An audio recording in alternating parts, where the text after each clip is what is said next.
పొలిమేర దాటి అత్తారింటికొచ్చి వెళ్ళినట్టు వెళ్తున్నారు.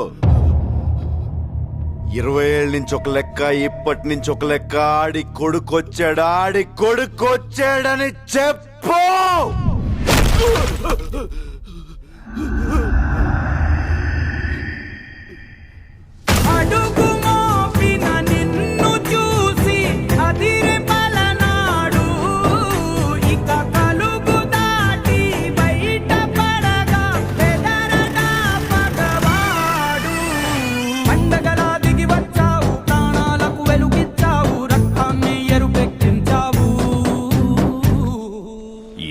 ఏళ్ల నుంచి మీ నాన్న మీదున్న గౌరవంతో తల దించుకుని బతుకుతున్నాం. ఆ కొడుకులకు ఎదురెళ్ళి సయ్యనేవాడు సరైనోడు ఎవడొస్తాడని చూస్తున్నాంరా. ఈ ఇంటి రక్తమే 6 అడుగుల పౌరుషమై వస్తుందనుకోలేదురా.